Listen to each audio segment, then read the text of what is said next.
Imaginez une nuit claire et étoilée.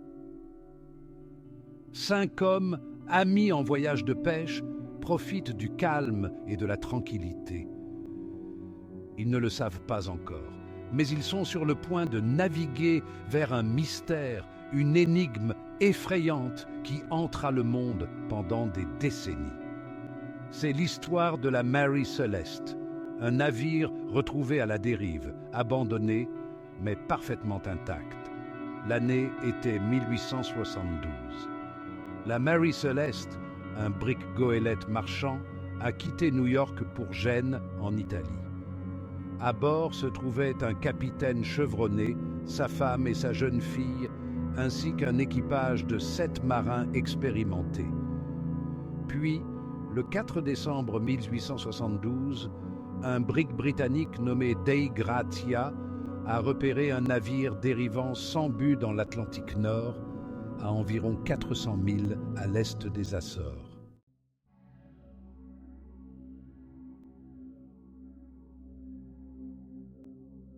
Le capitaine du Dei Gratia, le capitaine David Morehouse, était à la fois perplexe et alarmé.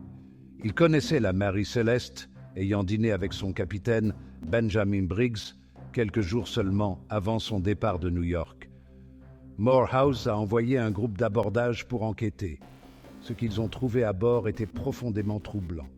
Le navire était désert.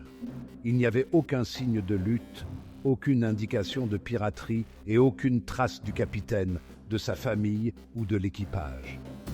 Les théories abondaient. Était-ce une mutinerie, une piraterie, une créature marine monstrueuse ou quelque chose d'encore plus sinistre et inexplicable?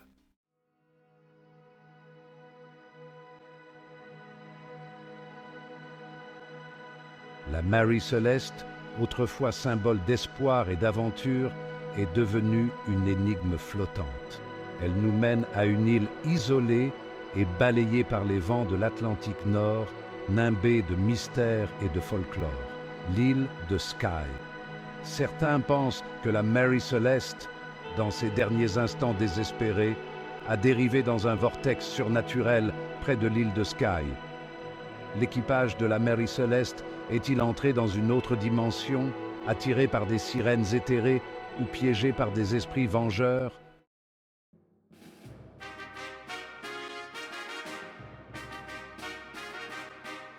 Le capitaine Benjamin Briggs, un homme de la mer depuis son enfance, était connu pour sa main ferme et sa résolution inébranlable. Né dans une famille de baleiniers et de capitaines au long cours, le sel coulait dans ses veines. La Mary Celeste, construite en Nouvelle-Écosse 6 ans plus tôt, était un navire robuste de 103 pieds de long et d'un bau de 25 pieds. Pour le capitaine Briggs, la Mary Celeste était plus qu'un simple navire, elle était son gagne-pain, sa fierté et sa maison loin de chez lui. Il disait souvent qu'un capitaine n'était bon que si son navire l'était aussi, et il traitait la Mary Celeste avec le soin et le respect que l'on accorde à un compagnon fidèle.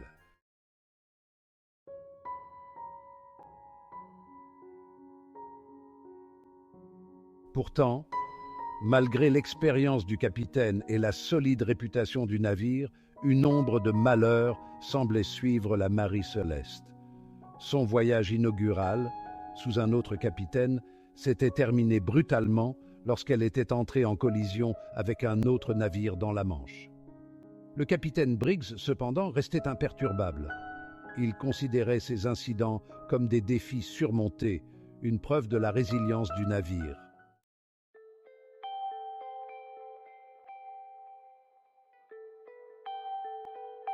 Le 7 novembre 1872, sous un ciel d'automne clair, la Mary Celeste quitta le port de New York, sa cale chargée de 1700 et un baril d'alcool commercial à destination de Gênes, en Italie. À bord avec le capitaine Briggs se trouvait sa femme, Sarah, et leur fille de 2 ans, Sophia. Les premiers jours du voyage se déroulèrent sans incident. La Mary Celeste, poussée par des vents favorables, progressait bien vers l'est.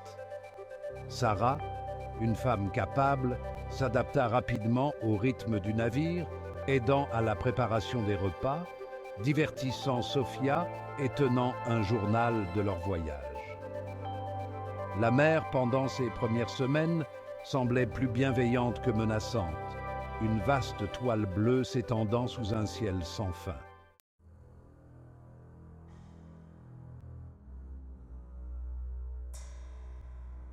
Cependant, à mesure que les jours se transformaient en semaines, un changement subtil se produisit.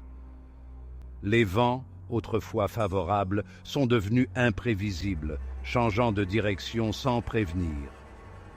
L'équipage, composé de marins aguerris, ne pouvait se défaire d'un sentiment croissant de malaise. Des rumeurs d'événements étranges ont commencé à circuler. Une nuit, la vigie a juré avoir vu une lumière vacillante à l'horizon qui se déplaçait contre le vent. Le capitaine Briggs, un homme pragmatique, a rejeté ces rapports comme des balivernes superstitieuses, mais même lui ne pouvait ignorer le sentiment croissant d'appréhension.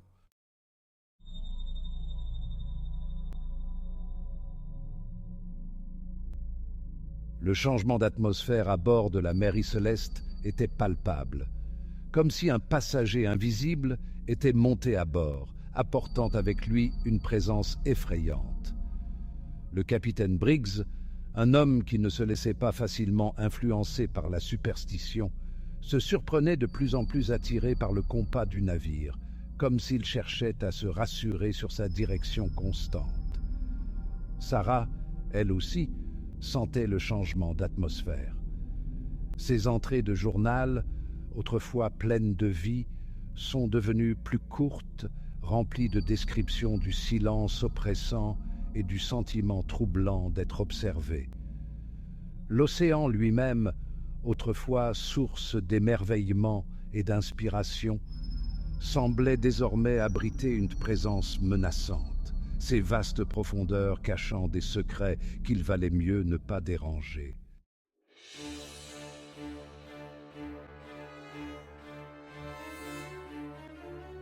L'équipage, autrefois une unité soudée par l'expérience commune de la vie en mer, a commencé à montrer des signes de tension. Les murmures se sont transformés en disputes, alimentées par la peur et la suspicion. Le capitaine Briggs, déterminé à maintenir l'ordre et la rationalité, essaya de faire passer ces incidents pour de simples coïncidences. Mais même lui ne pouvait se défaire du sentiment que la Mary Celeste n'était plus entièrement sous son commandement. La Mary Celeste, autrefois symbole de son ambition et de sa détermination, devenait une énigme, une prison flottante où la peur et la suspicion régnaient en maître.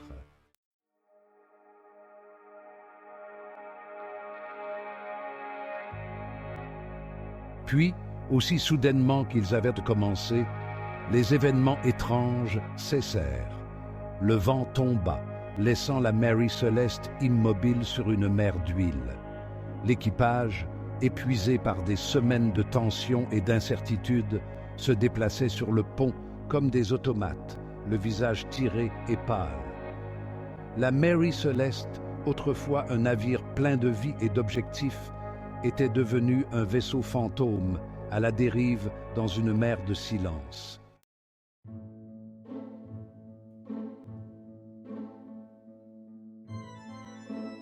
Le 4 décembre 1872, 9 jours après la dernière inscription au journal de bord, le Dei Gratia, un brick britannique en route de New York vers Gibraltar, repéra la Mary Celeste dérivant sans but dans l'Atlantique Nord, à environ 400 milles à l'est des Açores.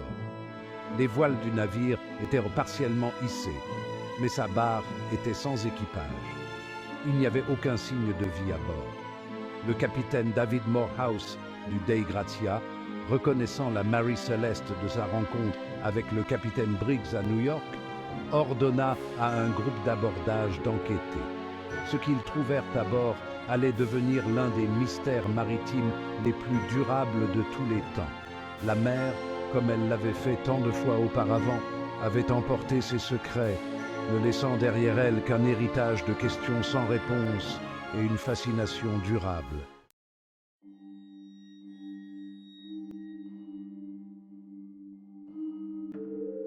Le groupe d'abordage du Dei Gratia, mené par le capitaine Morehouse lui-même, monta sur le pont de la Mary Celeste avec un mélange de crainte et de curiosité. Le silence était troublant. Les seuls sons étaient les craquements des boiseries du navire et les cris lointains des mouettes qui tournoyaient au-dessus de leur tête. La lumière du soleil brillait sur les ferrures en laiton et l'odeur de l'air salin flottait dans l'air. Tout semblait être en ordre, et pourtant l'absence totale de toute présence humaine donnait à la scène un aspect spectral, comme s'ils étaient tombés sur un navire figé dans le temps. La roue du navire tournait au gré du vent, ses rayons froids et humides. Sur le pont, quelques outils éparpillés gisaient près d'un panneau de cale à moitié réparé, suggérant que l'équipage avait été interrompu en plein travail. Un seul canot de sauvetage, ses cordages soigneusement enroulés, mais son amarre coupée, avait disparu, unique signe tangible que quelque chose d'anormal s'était produit. La Mary Celeste, malgré son immobilité fantomatique, portait les marques indubitables d'une évacuation récente et inexpliquée. Le groupe d'abordage se déploya en éventail, leurs pas résonnant étrangement sur le pont désert. Ils inspectèrent les quartiers de l'équipage, trouvant des effets personnels encore soigneusement rangés, des couchettes faites et des pipes reposant sur des tables comme si elles avaient été utilisées récemment. La cuisine était tout aussi intacte, avec des ustensiles de cuisine suspendus à leurs crochets et une marmite reposant encore sur le poêle, son contenu refroidi depuis longtemps. Partout où ils regardaient, il y avait des signes de la vie quotidienne brusquement interrompus, comme si l'équipage s'était simplement volatilisé. Le capitaine Morehouse, le front plissé par la réflexion, se dirigea vers la cabine du capitaine. Là aussi, régnait un sentiment de normalité troublant. Des cartes marines étaient ouvertes sur la table, des instruments de navigation étaient soigneusement disposés. Morehouse examina attentivement le journal de bord du navire. La dernière entrée, datée de 9 jours plus tôt, ne fournissait aucune explication. Morehouse suivit du doigt les lignes de l'entrée du journal. Il pouvait presque imaginer le capitaine Briggs assis à cette même table.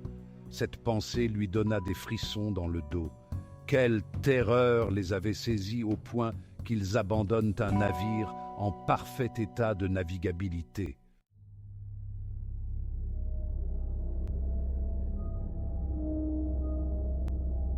Les entrées du journal s'arrêtaient brusquement quelques jours avant la dernière inscription. La dernière entrée, écrite d'une main tremblante, parlait de rêves étranges et d'une peur grandissante. Quoi qu'il soit arrivé à l'équipage de la Mary Celeste, il était clair qu'ils n'étaient pas partis volontairement. Quelque chose les avait chassés du navire, les poussant à affronter les périls d'un canot de sauvetage. Il n'y avait aucun signe de violence, aucune trace de lutte. Pourtant, il y avait des indices subtils d'un départ précipité. Morehouse rassembla ses hommes, le visage sombre. Le mystère de la Mary Celeste s'épaississait, amplifiant les questions sans réponse. Le cœur lourd, le capitaine Morehouse ordonna à ses hommes de regagner le Dei Gratia. La Mary Celeste, ses voiles gonflés par la brise, fut jugée en état de naviguer. Les deux navires naviguèrent de concert vers Gibraltar. La Mary Celeste semblait résister à son retour forcé à la civilisation. L'histoire de la Mary Celeste allait captiver le monde entier. Les théories abondaient, chacune plus fantastique que la précédente. Certains parlaient de monstres marins, de pirates, de mutineries. D'autres évoquaient des vagues scélérates, des anomalies magnétiques. Aucune théorie ne pouvait expliquer l'abandon effrayant du navire. La Mary Celeste allait naviguer à nouveau, son nom lié au mystère. La véritable histoire de ce qui s'est passé à bord restera à jamais perdue dans les profondeurs de l'Atlantique. La Mary Celeste, un vaisseau fantôme, est devenu un symbole obsédant du pouvoir de l'inconnu.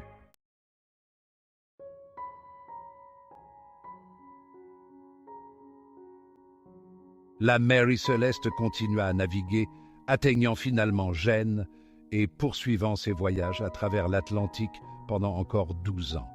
Mais elle était à jamais changée, son nom synonyme d'inexplicable, de mystère obsédant de la mer.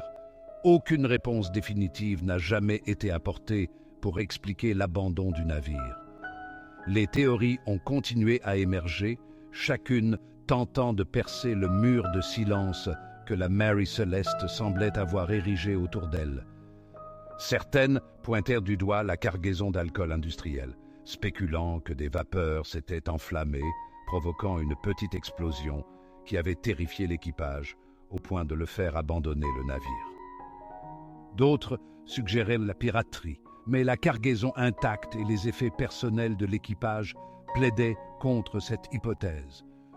D'autres encore proposaient des vagues scélérates, des actes de Dieu soudains ou même des rencontres avec des calmars géants, leurs tentacules étant capables d'entraîner des hommes du pont.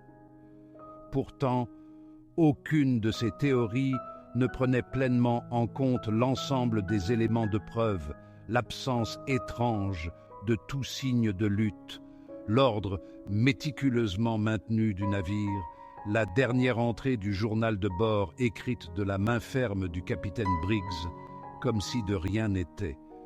La Mary Celeste, comme un puzzle dont il manquerait des pièces, défiait toute solution complète, son silence amplifiant la nature troublante de son abandon.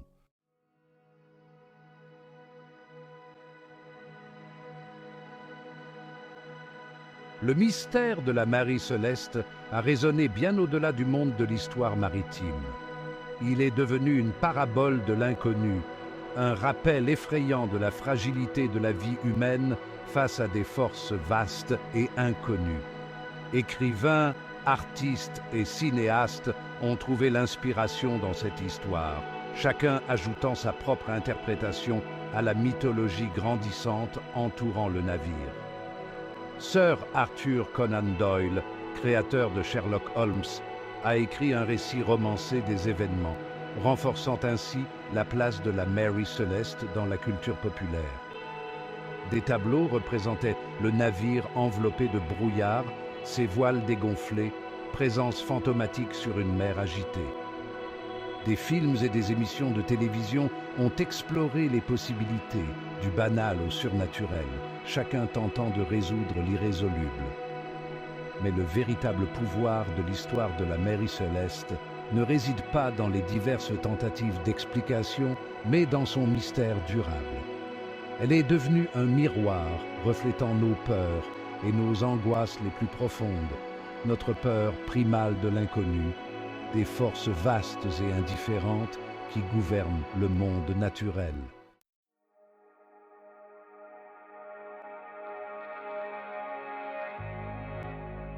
La Mary Celeste, un navire apparemment figé dans le temps, est devenu un vaisseau pour notre imagination collective. Elle incarnait l'attrait durable de la mer, sa capacité à la fois à la beauté et à la terreur, son pouvoir de nourrir et de détruire. Elle nous rappelait que malgré tous nos progrès technologiques, malgré toutes nos tentatives de cartographier et de contrôler le monde naturel, il reste des mystères qui défient toute explication, des forces qui dépassent notre entendement.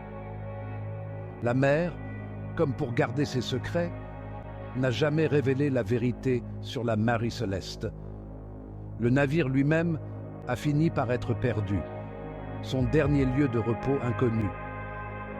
Mais son histoire a perduré, transmise de génération en génération, racontée et re-racontée à voix basse, un rappel effrayant de l'immensité de l'océan et des mystères qui se cachent sous ses vagues. Et ainsi, la Mary Celeste continue de naviguer sur la mer de notre imagination collective. Un vaisseau fantôme à la recherche éternelle d'une réponse à une question qui n'a peut-être pas de réponse, un murmure effrayant dans le vent, un rappel que certains mystères sont destinés à rester irrésolus, leurs secrets à jamais perdus dans les profondeurs de l'océan.